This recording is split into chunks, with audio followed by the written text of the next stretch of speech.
बिस्मिल्लाहिर्रहमानिर्रहीम। अस्सलाम वालेकुम नाजरीन, आप देख रहे हैं प्रोग्राम हकीकत क्या है। मैं हूं सोनिया सत्ती। नाजरीन, इस वक्त सूरत हाल ये है कि आज एशियन डेवलपमेंट बैंक की एक रिपोर्ट आई है जिसमें ये कहा गया कि गुज़िश्ता माली साल को सैलाब और सियासी अदम इस्तेहकाम का सामना रहा, लेकिन रवा माली साल में अगर इलेक्शन का इनेकाद हो जाता है तो पाकिस्तान की मईशत जो है वो संभल सकती है, जो स्टेबिलिटी है वो आ सकती है। अब ज़ाहिर सवाल हो रहा है कि क्या इलेक्शन होंगे नहीं होंगे, वक्त पर होने या लंबा की केयर टेकर सेटअप चलेगा, इस पर स्टिल जो डिस्कशन है वो चल रही है। ज़ाहिर है जब भी सवाल होता है सियासी जमातों से इलेक्शन के हवाले से तो वो यही कहती हैं कि इलेक्शन, या मौजूदा निगरान हुकूमत से तो वो ये कहते हैं कि इलेक्शन कराना इलेक्शन कमीशन ऑफ पाकिस्तान का काम है, उन्होंने डेट देनी है। बहरहाल क्या होने जा रहा है अगले चंद दिनों में, अगले चंद जो आने वाले दिन है उसमें, क्योंकि नवाज शरीफ साहब ने भी वापसी के हवाले से बात की है और ऑलमोस्ट ये तय हो गया है कि वो पाकिस्तान आ रहे हैं। फिर नवाज शरीफ साहब ने गुज़िश्ता रोज़ बात की और ये कहा कि लिख कर देता हूँ कि जीत हमारी होगी। फिर साथ साथ उन्होंने जिस अंदाज में उस वक्त की इस्टाब्लिशमेंट और सिटिंग जजेस को तनकीद का निशाना बनाया और ये कहा कि हिसाब जो है वो देना होगा। तो क्या होगा आने वाले दिनों में, क्या इंतखाबात होंगे? और जिस अंदाज में एक इल्ज़ाम लगाया जाता है पीपल्स पार्टी की तरफ से भी कि लेवल प्लेइंग फील्ड के हवाले से शिकवा किया जाता है कि हमें नहीं दी जा रही, तो क्या वाकई नून लीग के लिए हर तरफ से रास्ते साफ किए जा रहे हैं? बात करेंगे। सीनियर एनालिस्ट इफ्तिखार शिराजी साहब ने प्रोग्राम में हमें ज्वाइन किया और इसके साथ साथ नाजरीन हमें ज्वाइन किया है अब्दुल्ला गुल साहब, सीनियर एनालिस्ट हैं, उनसे भी प्रोग्राम में जरा सारी सूरत हाल पर तफसील से बात करेंगे। अब्दुल्ला गुल साहब, आज एशियन डेवलपमेंट बैंक की एक रिपोर्ट आई है जिसमें लिखा गया है कि गुज़िश्ता माली साल को सैलाब और सियासी अदम इस्तेहकाम का सामना रहा और साथ में वो ये कह रहे हैं कि रवा माली साल में, यानी रवा माली साल में इलेक्शन का इनेकाद अगर हो जाता है तो इससे पाकिस्तान की मैशत संभल सकती है और मुल्क में स्टेबिलिटी आ सकती है। अब ऐसा ही है सर, आपको लगता है कि इलेक्शन ही वाहिद हल है? एक स्टेबल गवर्नमेंट अगर आती है तो मुआशी सूरत हाल में कुछ बेहतरी आ सकती है? देखें, जहाँ तक ताल्लुक है एशियन डेवलपमेंट बैंक का, तो या तो वो बिल्कुल अनपढ़ हैं या फिर उनको पुरानी मादी के ऊपर नजर नहीं रखते। क्योंकि जब भी पाकिस्तान के पिछले आप 20 साल निकाल लें और आपको ये पता चलेगा कि पाकिस्तान में जब भी कोई नई हुकूमत आई है उसकी होते हुए चीजों के अंदर महंगाई आई है, पाकिस्तान का जो कर्जा है वो बड़ा है, पाकिस्तान का जो सर्कुलर डेट है वो भी बड़ा है, गर्दशी कर्जे जिनको कहा जाता है। इसी तरीके से जो हमारे जितने भी मामलात हैं वो पहले से अबतर हुए हैं, वो बेहतर नहीं हुए। इसलिए इसका मतलब ये है कि एशियन डेवलपमेंट बैंक की बात को तो जरूरी मनवान तस्लीम करना मेरा ख्याल है ये गैर मुनासिब होगा। इलेक्शन तो जरूर बहुत अच्छी बात है, इलेक्शन के तो मैं खिलाफ नहीं हूँ, लेकिन मैं सिर्फ ये जानना चाहता हूँ कि हमारी जो पॉलिटिकल पार्टियां हैं वो क्योंकि जबानी जमा खर्च में तो जमीन आसमान के कलाबे मिला देती हैं। कोई लीडर आता है कहता है कि मैं आपको लंदन और पेरिस बना दूंगा, कोई आता है कि 200 बिलियन डॉलर हम मुंह पे मारेंगे,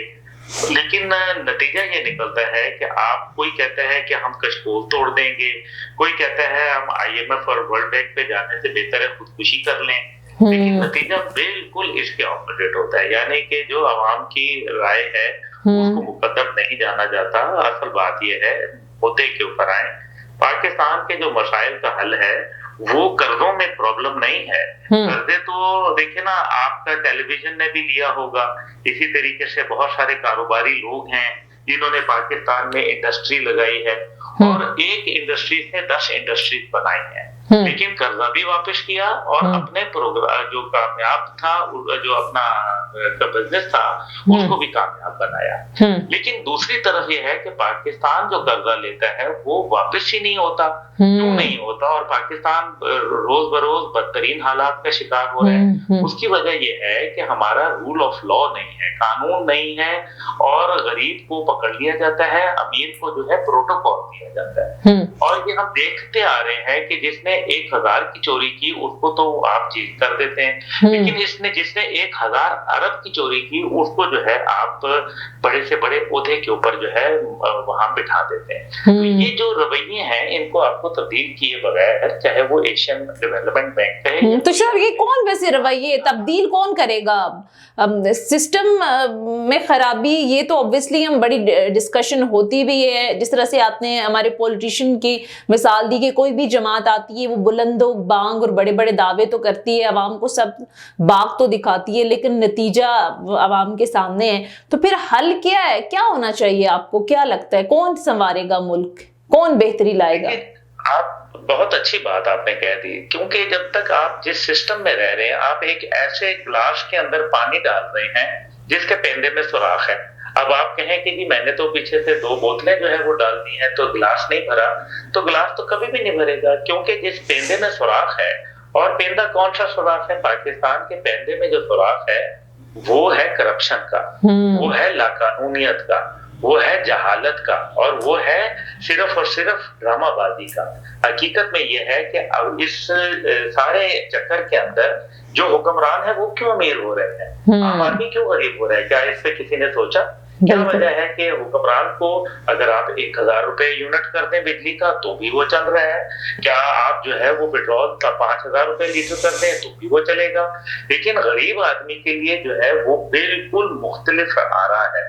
सिस्टम नाकारा है, सिस्टम को जानना पड़ेगा, तमाम लोगों को इक्वल बुनियाद के ऊपर डील करना पड़ेगा, और इसी तरीके से जो मुराद है वो खत्म करनी पड़ेगी। पाकिस्तान के मामलात का अक्सर नौ जायजा लेना पड़ेगा, सूद का खात्मा करना पड़ेगा, क्योंकि आप आईनी तौर पे भी उसके मुनहरिफ हो रहे हैं और अल्लाह के हुजूर भी आप जो है वो गुनाहगार हो रहे हैं, क्योंकि आप खुद के अल्लाह के साथ नऊजुबिल्लाह हालत जंग में है और इसकी शदीद जो है वो ममानियत की गई है। अब दूसरी तरफ जो है कुरान और सुन्नत को बालादस्त कानून आर्टिकल 227 के मुताबिक करार दिया गया है, लेकिन आर्टिकल 227 के मुताबिक क्या रोजाना पाकिस्तान में उस आर्टिकल की वायलेशन नहीं हो रही? क्या उसके ऊपर आर्टिकल 6 नहीं लगना चाहिए? जो लोग वायलेट कर रहे हैं, जो उसकी नफी कर रहे हैं, तो ये बहरहाल ये सारी बातें एक जगह। लेकिन मैंने जो आपसे गुजारिश की, क्या वजह है कि अगर पाकिस्तान गरीब होता तो पाकिस्तान के 300 फैमिलीज के 550 बिलियन जो है, 550 अरब जो है वो बाहर क्यों पड़ा हुआ है? बिल्कुल। तो अच्छा, वो बातें जिनके ऊपर गौर करने की जरूरत है। आप देखें कि जो अभी हालिया क्रैकडाउन शुरू हुए, हाँ, इसी में सवाल कर रही थी, ये मैं सवाल कर रही थी सर, ये तो 75 साल पहले हो जाना चाहिए था जब से मुल्क बना है, तो शायद आज हालात इस नहज तक ना पहुंचे। अभी जिस अंदाज में गवर्नमेंट एक्टिव हुई है, केयर टेकर गवर्नमेंट, आपको लगता है इसके कुछ नताइज मिलेंगे, या आपको लगता है वक्ती एक चीज हमें सामने आ रही है? और जरा जिस तरह से मैंने कहा कि अगर बहुत पहले हो जाता, इवन इन 16 माह भी पहले हो जाता, तो शायद हालात इस कदर बदतर ना होते जो ये हुकूमतें करके गई हैं मुख्तलिफ। आपको लगता है कि माफियाज को लगाम डालना आसान होगा?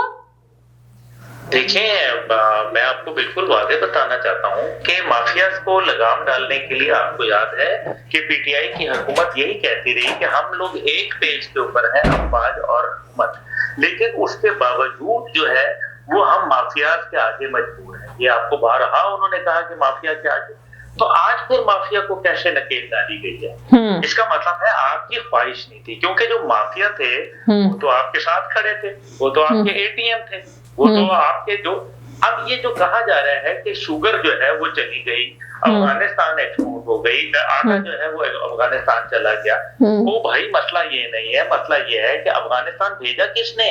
क्या अफगानिस्तान को तो एक बोरी चीनी और आटे की नहीं मिली, उनको तो वहां गोदामों में रख दिया गया, और जब यहाँ कीमतें बढ़ गई उनको वापस आपने बुला दिया।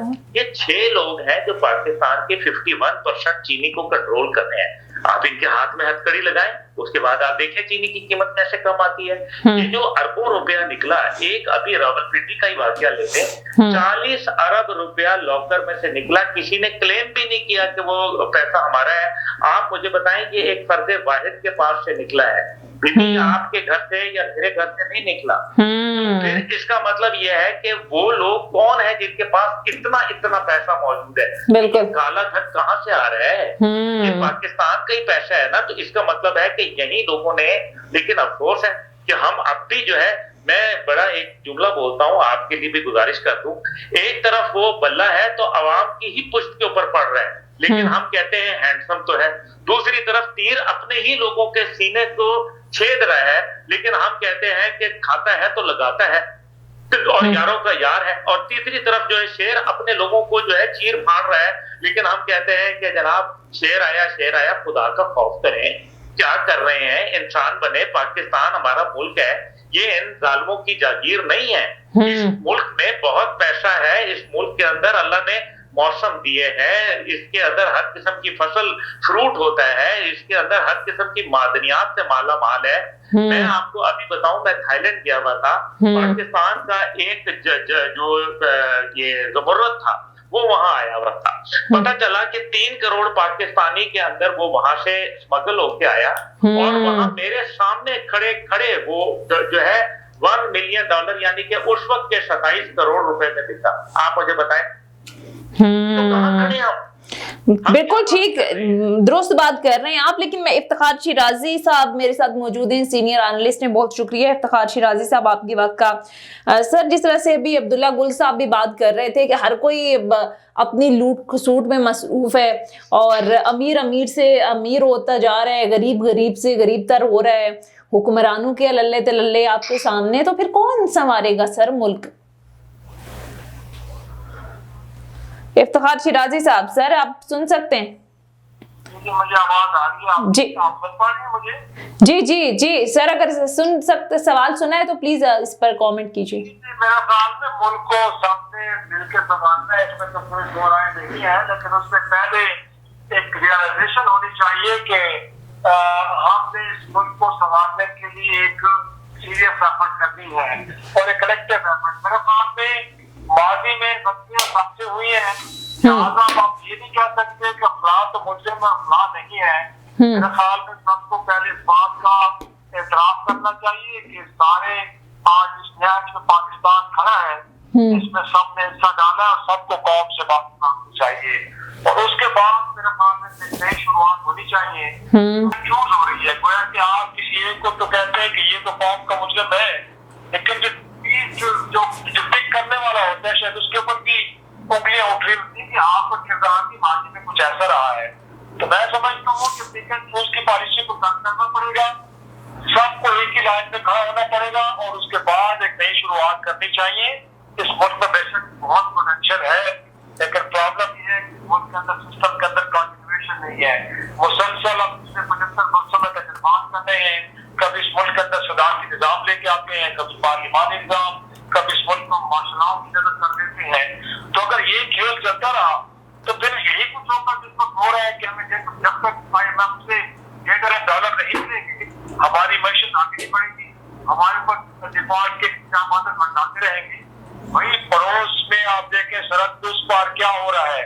हिंदुस्तान की इकॉनमी आज दुनिया की 5वीं बड़ी मैशत बन चुकी है, उनके पास $600 अरब के रिजर्व पड़े हैं, उनकी मैशत कहां से कहां पहुंच गई है।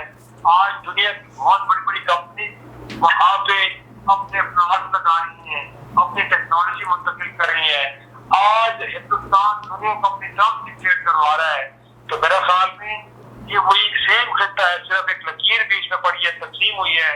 तो क्या वजह है कि आज हिंदुस्तान तो कहीं बहुत आगे चला गया है और हम उसके मुकाबले बहुत। तो ठीक है, अच्छा इफ्तिखार शिराजी साहब, मैं इस पे सवाल करना चाहूंगी कि हालिया जो एक क्रैकडाउन स्टार्ट किया गया है केयर टेकर गवर्नमेंट की जानिब से, डॉलर स्मगल करने वाली ये ब्लैक मार्केटिंग, आज मलिक बोस्तान साहब का बयान आया था कि ये तो पूरा का पूरा एक माफिया है जिसमें बैंक भी शामिल हैं, डॉलर स्मगल करने वाले भी सामने, इनका पूरा एक गठजोड़ है, ये पूरा एक नेटवर्क है।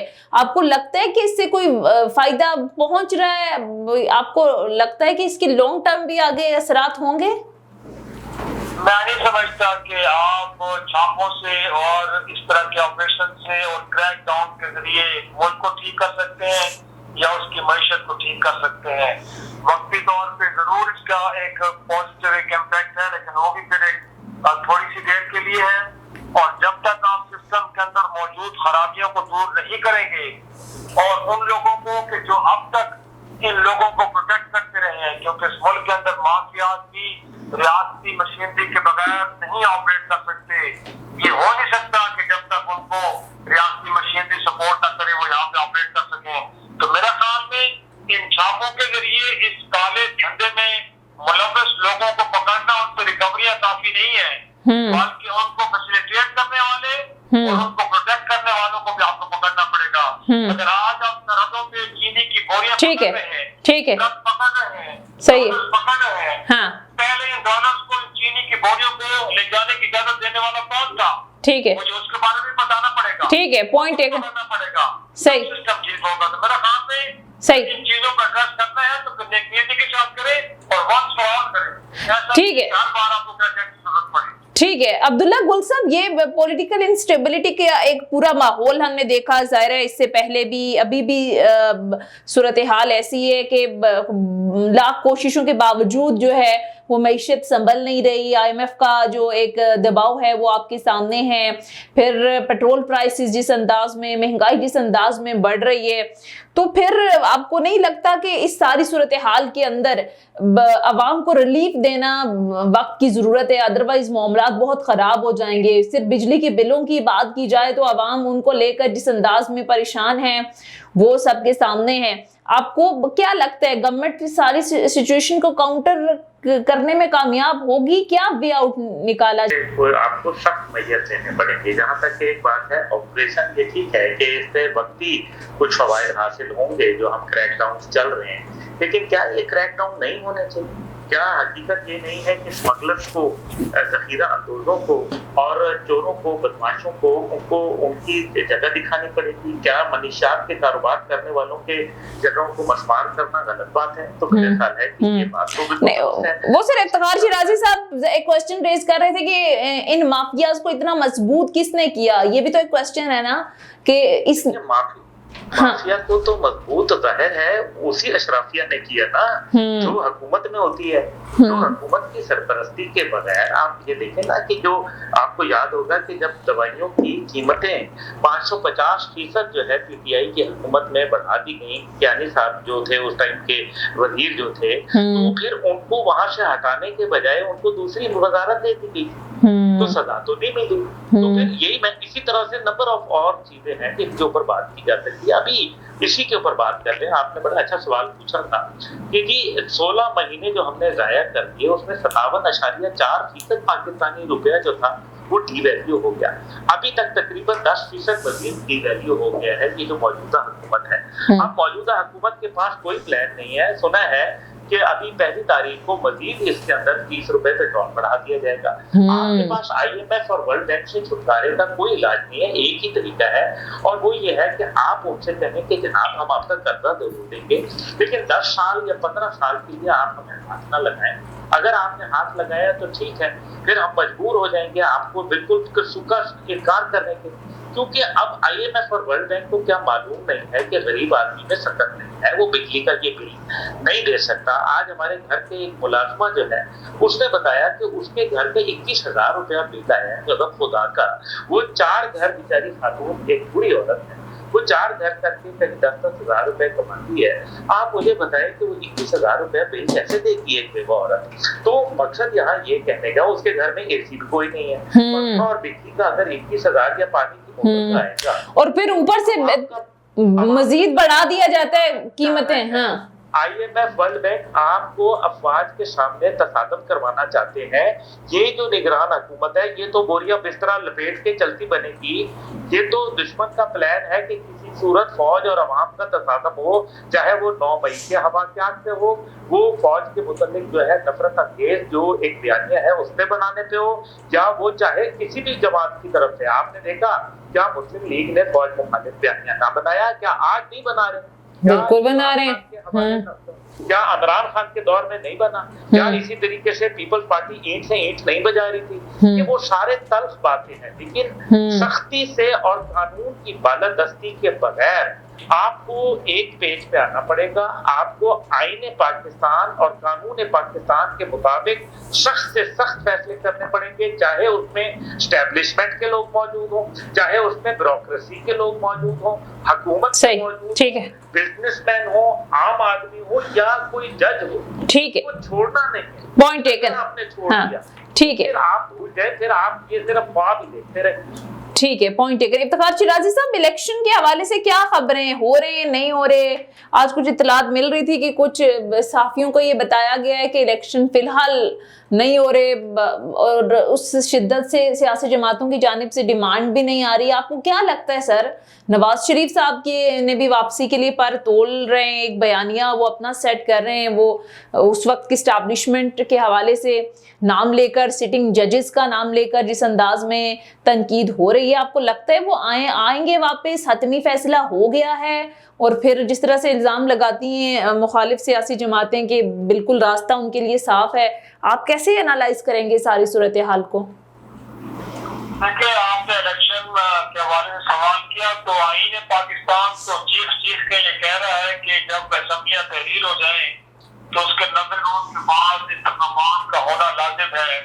और इस वक्त जो फेडरेशन की अलामत है सदर पाकिस्तान, वो बेचारे भी खतूत लिख रहे हैं, कभी इलेक्शन कमीशन को लिखते हैं तो कभी वजारत कानून को लिखते हैं, और उनको भी बड़े गोल जवाब देते हैं। और जो निगरान हुकूमत बैठी है, जिनको खुसूसी इख्तियारात के साथ बिठाया गया है, उनको भी एक तोहफा कहानी बयान करती है कि जब भी आपसे मीडिया ये सवाल करे इलेक्शन कब हो रहे हैं तो आप जवाब देते कि ये तो फैसला इलेक्शन कमीशन ऑफ पाकिस्तान ने करना है, क्योंकि इलेक्शन एक्ट की तरफ बदलाव आ चुके हैं।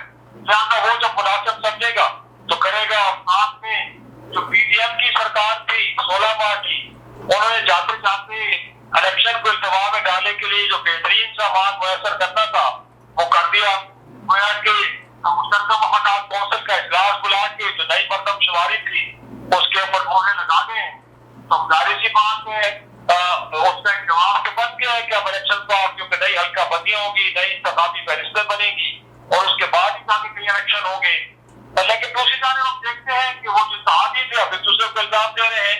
बिलावल भुट्टो ज़रदारी साहब अब तो अपने बाप की बात भी नहीं सुन रहे, बार बार ही मुतालबा कर रहे हैं कि 90 रोज के इंतखाबात होने चाहिए। लेकिन उस वक्त 90 रोज का हिंदुस्तान को भूल गया था कि जब खैबर पख्तूनख्वा पंजाब में तहरीक इंसाफ ने अपने सामने रिजॉल्व करके और इंतखाबात की राह हमवार की थी, उस वक्त उनको लगा था कि मुल्क में एक दिन इंतखाबात होने चाहिए, लिहाजा 90 दिन की कसम बिल्कुल भी ठीक नहीं है। तो मेरा ख्याल में सियासी जमातें उनको अंदाजा हो गया कि उन्होंने अपने हाथ काट के किसी और के हवाले कर दिए हैं। तो अब आप इलेक्शन कमीशन के या किसी और के रहमो करम पे हैं, और इस वक्त जो निगरान हुकूमत को खुसूसी इख्तियारात के साथ बिठा दिया गया है और जिस तरह की वो पॉलिसीज बना रहे हैं, जिस तरह की वो इजलास मुनक्किद कर रहे हैं, जिसमें निजकारी की बातें हो रही हैं, जिसमें इदारों को ठीक करने की बातें हो रही हैं, जिस तरह एक ब्यूरोक्रेसी के अंदर एक हाथ पिछाड़ हो रही है, तो मुझे तो नहीं लगता कि आने वाले दिनों में कोई इंतखाब। ठीक है, आप कह रहे हैं कि आने वाले दिनों में इलेक्शन होते नजर नहीं आ रहे। बहुत बहुत शुक्रिया सीनियर एनालिस्ट इफ्तिखार शिराजी साहब और सीनियर एनालिस्ट अब्दुल्ला गुल साहब ने प्रोग्राम में हमें ज्वाइन किया। आप दोनों मेहमानों का बहुत बहुत शुक्रिया। नाज़रीन, ये था हमारा आज का प्रोग्राम। फीडबैक जरूर दीजिएगा। अगले प्रोग्राम तक इजाजत दीजिए। खुदा हाफिज़। Thank you so much sir, बहुत शुक्रिया आपका।